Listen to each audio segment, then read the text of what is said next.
주님 감사합니다. 일상 가운데 또 로마서 강의 이번에 8번째에 하나님의 말씀을 함께 묵상하기 위해서 모이게 하심을 감사합니다. 나눌 때 성령님께서 함께 해주셔서 나눔 가운데 깨달아지게 하여 주시고 말씀의 깊이와 하나님에 대한 지식이 날마다 더욱더 풍성할 수 있도록, 그래서 우리 믿음이 함께 자라가며 하나님을 더 깊이 알아갈 수 있는 시간 될 수 있도록 인도하여 주시옵소서. 감사드리며 아멘. 예수님 이름으로 기도드립니다. 아멘. 아멘. 자, 오늘은 이제 8강입니다. 제목은 하나님의 미쁘심이고요. 로마서 3장 1절부터 8절까지인데 원래는 18절까지 말씀인데 오늘은 8절까지만 보도록 하겠습니다. 말씀은 이제 적으신 줄 아는데 하나하나 이제 한 절 한 절 보면서 보도록 할게요. 이제 정리가 좀 필요한데요. 1장에 대한 부분을 끝나고 2장까지 끝나고 3장에 들어왔는데 1장에 대한 내용을 전체 그냥 간단하게 요약을 해본다면 사도 바울이 이제 위대한 복음인 이 로마서를 기록하면서 첫 장, 1장이죠. 1장에 먼저는 그 헬라니즘 문화, 찬란했던 그 당시에 헬라니즘의 이런 문화에 이제 건설된 이 대로마 제국, 그걸 향해서 이제 그 안에 있는 죄악을 전부 다 드러내요. 그래서 로마인의 죄악은 그 당시에 하나님이 없이 살고 있는 거, 그다음에 모든 이방인들의 어떻게 보면 그게 죄를 대표한다라고 볼 수 있죠. 하나님이 없이 세상의 것을 추구하고 있는, 근데 그것을 자랑하고 그들의 문화를 자랑하고, 뭐 그 당시에 헬라니즘 문화는 굉장했었죠. 그런 정치도 자랑하고 사회도 그런 자랑할 만한 부분들이 있었는데, 그런 것 상관없이 얼마나 그런 깊은 하나님에 대한 불신앙과 부도덕에 대한 이런 죄악 속에서 살아가고 있었는가를 1장은 드러내고 있어요. 2장에 들어와서는 사도 바울이 그 안에서 살아가고 있는 유대인들의 죄악을 고발해요. 유대인들이 로마나 헬라인에 비해서는 나름대로는 도덕적이었었고 나름대로는 매우 종교적인 사람들이 있었음에도 불구하고 여전히 그들도 죄인이라는 사실을 바울이 설명하고 논증하고 막 고발하는 장면이 2장이었었어요. 그중에 대표적인 것을 지난번도 그렇고 이제 세 가지를 얘기했었는데 그들이 나름대로 자기들이 매우 도덕적이라고 의인이라고 여겼던 세 가지의 자랑들, 그게 이제 선민의식, 하나님께서 택하셨다라는 선민의식, 그다음 하나님이 말씀을 주셨다라는 율법, 그다음에 그들만이 가지고 있었던 할례, 그 세 가지를 지난 시간 7강까지 하면서 2장까지를 이제 보았어요. 뭐 선민은 뭐 택한 민족, 하나님이 우리를 택했다, 거기에 대한 표시가 할례였었고, 그리고 이렇게 택함 받은 이유는 어떻게 보면 그 민족이 탁월해서가 아니라 뭐 도덕적이나 종교적으로 올바른 자들이어서가 아니라 하나님이 모든 그 인류를 대표해서 한 민족을 택하셔서 표본이죠. 믿음의 사람들, 하나님의 사람들의 대표 샘플일 뿐이에요. 샘플로서 택해 주셨던 것뿐이고, 그래 택하셔서 율법을 주셨어요. 율법을 줘봤더니 이제 드러난 것은 말씀을 지킬 능력도 없고 죄악이 가득한 이런 죄인이란 것을 드러내죠. 이제 그 흔적이 할례였었어요. 할례라는 게 자랑할 만한 것이 아니라 얼마나 하나님의 전지전능함을 이렇게 불신앙했는가, 그 드러내는 것이 할례라고 그 지난 시간에 이제 배웠고, 그런데 유대인들은 그것에 대한 의미나 개념은 잊어버리고 이 외형적인 이런 표만 가지고 있다고 해서 잘못된 의와 자랑거리가 되어버렸었죠. 그리고 이제 연결해서 이제 3장으로 이제 들어가요. 3장을 보면은 또 뭐 계속돼서 핵심인 내용은 이제 죄인임을 말해요. 근데 죄인임을 말하면서 끝나는 것이 아닌데, 그건 또 보면 되고, 헬라니즘 문화, 특히 이방인의 대표라고 할 수 있는 자들의 그런 죄악들, 택한 민족이 얼마나 죄인인지 계속해서 말하면서 말과 행동 모두 죄악이 가득한 것으로 고발하고 있어요. 그러다가 이제 오늘 이 3장에 대한 핵심 구절이라고 할 수 있는 게 9절 말씀인데, 제가 봉독해 볼게요. 그러면 어떠하냐? 우리는 나으냐? 결코 아니라 유대인이나 헬라인이나 다 죄 아래 있다고 우리가 이미 선언하였느니라. 이게 핵심되는 구절입니다. 물론 1절부터 8절까지만 오늘 보겠지만 원래 전체적인 맥락은 1절부터 18절까지 이제 모두가 봐야 되는데 오늘 반 잘라서 이제 보려고 해요. 이 맥락적인 것에서 두 가지의 흐름이 있다면 이 두 가지가 이거예요. 첫째는 정말 여지없는 죄인이다. 어쩔 수 없는 죄인이다. 두 번째는 그 죄인됨을 드러냈었고 또 계속해서 드러낸다. 이 내용으로 계속해서 이제 흘러가게 돼요. 근데 이것이 왜 중요한가? 이런 죄인됨에 대한 강조가 왜 중요한가에 대해서 오늘 이제 그 내용이 이제 나오게 돼요. 죄인임을 말하면서 계속해서 그래서 하나님이 이 죄인을 두고 어떻게 행하셨는가? 이 죄인을 향해서 하나님 그럼 어떤 분이신가를 이제 보여주게 되죠.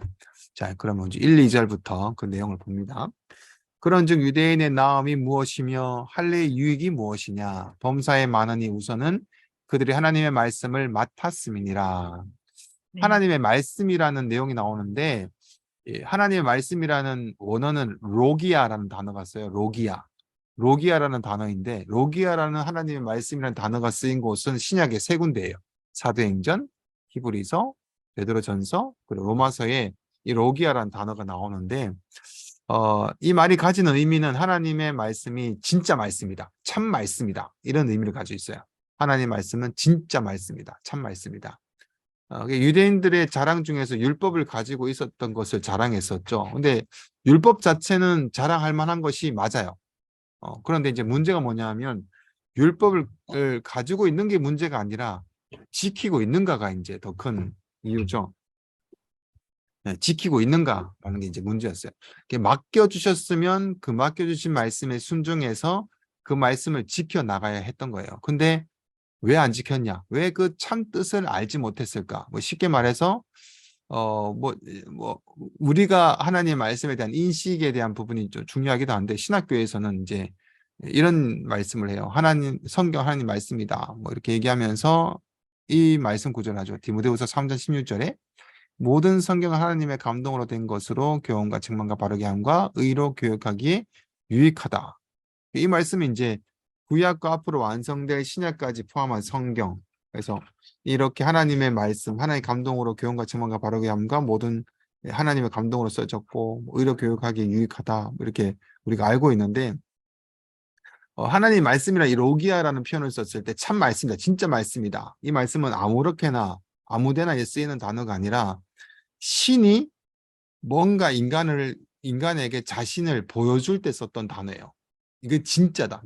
난 진짜다라고 이렇게 계시할 때 자신을 열어서 보여줄 때 쓰일 때 단어가 로기아인데 다시 말해서 하나님이 인간에게 자신이 열어주는 게 들어있다라는 내용이에요. 그냥 말씀이 아니라 그래서 어느 것도 하나하나 비교할 수도 없고 견줄 수도 없는 내용이 하나님의 이 내용들이 이렇게 들어져 있는 그래서 이제 유대인들도 그렇고 지금 우리에게 가장 중요한 게 뭐냐면 이렇게까지 맡겨주시고 이렇게까지 자신을 드러내 주셨던 이 귀하고 참된 말씀인데도 불구하고 우리들에게는 그렇게 말씀을 지킬 능력이나 그런 여러 가지의 어떤 부분이 전혀 없는 거예요. 그래가지고 이게 하나님의 진짜 말씀이 하나님 정말 보여주셨음에도 불구하고 참된 그 안의 내용을 파악하고 바라볼 수 있는 능력이 전혀 없다라는 것이 드러나요. 그래서 이제 3절에 보면 이런 내용이 연결돼서 이제 나와요. 어떤 자들이 믿지 아니하였으면 어찌하리요? 그 믿지 아니함이 하나님의 미쁘심을 피하겠냐? 좀 말이 좀 어렵게 좀 보이긴 한데 이 말씀이 뭐냐면은 우리들의 믿음이라는 단어가 나오죠. 그 다음에 하나님의 미쁘심이라는 단어가 나와요. 오늘 말씀의 제목이 하나님의 미쁘심인데 우리의 믿음이 하나님의 미쁘심에 그러니까 우리의 믿음 때문에 하나님이 우리를 미쁘시게 여기는 게 왔다 갔다 하는 거 아니잖아요. 그죠? 하나님은 우리를 바라볼 때 우리의 믿음 때문에 하나님께서 우리를 바라보실 때 그 미쁘심 이것이 없어지지 않죠. 우리가 잘 믿으면 하나님이 미쁘시고 우리가 잘못 믿으면 하나님 미쁘시면 없어져. 이게 아니라 하나님은 우리를 바라보시면서 우리의 믿음을 보시는 게 맞는데 그 믿음 자체가 우리에게 믿음이 없어도 약하고 근거가 없어도 하나님은 우리를 믿어주세요. 믿어주시고 하나님 우리를 믿어주시는 그 믿음의 그 근거가 뭐냐면은 우리에게 믿음의 근거가 있는 게 아니라 그냥 우리에게 믿어주시는 거고 우리를 믿어주시는 하나님의 믿음의 기초는 뭐냐면 자신이에요. 하나님 자신. 좀 어렵나? 그죠? 이 말씀이 어떤 말씀이냐면 이제 하나님은 하나님 자신의 그 능력이나 하나님 자신에 대한 근거로 우리를 향해서 우리의 믿음을 보시면서 믿어주셔요. 이게 뭐냐 하면 우리의 믿음은 결국 하나님께 속해져 있고 하나님이 만들어 가신다라는, 우리가 스스로 믿음을 생겨날 수가 없다는 거예요. 그래서 하나님이 우리를 너 믿음 있다라고 하시는 그 기초가 하나님이 우리의 믿음을 만들어 주시기 때문에 믿어 주시는 거지, 우리 스스로 어떻게 해가지고 믿음이 생겨날 근거가 전혀 없다는 거예요. 근데 우리가 잘 믿으면 하나님이 왠지 우리를 잘 미쁘시게 여겨주실 것 같다라는 생각을 가지는데 그게 아니라는 거예요. 그게 이제 성경에서 대표적인 인물이 믿음의 조상이라고 하는 아브라함을 통해서 우리가 배울 수가 있죠. 그래서 이제 아담부터 시작해서 이게 연결되는 내용인데, 처음에 하나님이 창세기에서 아담에게 하나님께서 이제 약속을 하세요. 하지만 아담은 그 약속을 깨뜨리죠. 그렇다고 해서 하나님이 네 믿음이 그거밖에 안 되냐? 내 말씀이 소용이 없거냐? 그러면서 버리시는 게 아니라 다시 이제 갱신 이어나가세요. 그 약속이 이제 아브라함에게 연결되고, 그리고 내가 너로 택한 백성을 삼고 너로 복을 줄 것이다 라고 약속을 해주세요. 이 아브라함이 잘 믿고 그럴 때가 아니라, 하나님이 약속할 때는 아브라함이 우상 장사를 하고 있을 때 하나님이 일방적으로 찾아오셔서 일방적으로 말씀하시는 장면이거든요. 내가 너를 복의 통로로 만들어 갈 것이다. 너를 택한 민족을 세울 것이다. 이렇게 약속을 해주세요. 아브라함이 그리고 잘 믿는 것이 아니라 불순종을 하고 잘 못 기다려요. 그래서 이스마엘이 나오게 되잖아요. 그럼에도 불구하고 하나님은 그런 자를 버리지 아니하시고 그를 낮추게도 하시면서 믿음의 조상으로 만들어 가세요. 이 근거가 하나님 자신이죠. 이 믿음의 조상이 믿음이 잘나서가 아니라 그 아브라함을 보면 얼마나 믿음은 하나님의 설득과 과정에서 계속해서 이해시켜 주시고 말씀해 주시고 인정해 주시면서 하나하나 만들어 가셨던 그 설득 과정을 볼 수 있는 것이 바로 믿음의 조상 아브라함이란 거죠. 그럼 이제 3절 말씀을 다시 정리해 보면, 이 하나님의 믿부심은 바로 우리가 타락을 하기도 하고 교만하고 엉망으로 믿음 생활을 못한다고 해서 하나님이 우리를 이런 믿어주심에 대해서 패해지겠느냐, 이런 내용이에요. 다시요. 이 믿부심은 우리가 타락하고 교만하고 엉망으로 믿음 생활을 못한다고 해서 하나님이 우리의 믿어주심에 대해서 패해지겠느냐라는 내용으로 치게 돼요. 그래서 3절과 4절 말씀에 보면 그래서 연결이 이제 이렇게 되죠. 같이 읽어보면, 이제 3절과 4절 연결해서 읽어보면, 어떤 자들이 믿지 아니하였으면 어찌하리요? 그 믿지 아니함이 하나님 믿부심을 패하겠느냐? 그럴 수 없느니라. 사람은 다 거짓되되 오직 하나님은 참되시다 할지로다. 기록된 바 주께서 주의 말씀에 의롭다함을 얻으시고 판단받으실 때에 이기려 하심이라 함과 같으니라. 이제 이렇게 연결이 돼요. 그럴 수 없다. 사람은 거짓되고 잘못된 믿음과 왔다 갔다 믿음을 가지고 나약하디 나약한 믿음, 악하디 악한 믿음을 가지고 있지만 하나님이 참되시기에 하나님의 말씀이 의로우시기 때문에 하나님 말씀이 나를 이기신다라는 거죠. 그분이 그것을 이루어 가시기에 충분한 능력이 있으신 분이시다. 야곱을 우리가 이제 볼 텐데, 야곱의 인생을 보면 자기의 타고난 듯한 그런 고집스러움이 있죠. 자기의 이익에 사로잡혀가지고 남을 속이는 자, 그죠? 그래서 그런 자의 성품이었지만 결국 그는 형을 피해서 홀로 떠돌아다니는 인생이 돼요. 하나님이 그렇게 만들어 가시죠. 야곱이 잘해서가 아니라 일방적으로 찾아오셔서 그런 떠돌아다니는 인생 가운데 만남을 가지십니다. 만나서 약속을 해주세요. 그래서 그는 놀라운 그 야곱의 사딸이 아시죠? 너 어디둥절하게 이제 단을 쌓고 예배를 이제 드리게 되는데, 그리고 내가 얼마를 드리겠다라고 하면서 11조에 대한 이야기를 막 나오죠. 조금 하나님을 알아갑니다. 그리고 도착한 곳이 자기보다 더 독한 외삼촌 라반의 집을 가게 됩니다. 하나님은 라반을 통해서 그를 고쳐 나가세요. 그 세월이 20년을 보냅니다. 그리고 자기 자신을 돌아보게 해요. 자신보다 더 심각한, 더 악독한 라반이기 때문에 그렇죠. 결국 그는 야반 도주를 하게 돼요. 밤에 도망을 하게 되죠. 자기 것을 싹 챙겨서 나가게 돼요. 야곱이. 그러다가 야곱은 앞 야복 강가에서 자신의 정말 모습을 드러냅니다. 그 모습이 어떤 거냐 하면, 그 강을 계속해서 자기 재산이나 가족은 다 이렇게 모두 싹 다 그 강을 건너편 보내지만 정작 자기 자신을 못 건너가요. 왜냐하면 이제 자기 형 에서를 만나면 어떻게 될지 모르니까 무서워가지고 자기 모든 것을 보내지만 자신은 못 건너가게 됩니다. 자신이었고 또 자존심도 있고 자기 계산과 자기 생각에는 그 밤에 대해서 이것을 못 이기기 때문에 밤을 새고 있어요. 이때에도 하나님이 일방적으로 찾아와서 이제 씨름을 걸게 됩니다. 약복강과의 씨름이 되죠. 이 야곱은 씨름한다는 걸 버티어내요. 끝까지 버티어내다가 그때 이제 하나님께서 그의 생식기 근처를 치세요. 그래서 그는 이제 깜짝 놀라서 그분이 누구신지 무엇을 뜻하는 것인지를 알면서 그에게 말합니다. 도와주세요. 저를 축복해 주세요.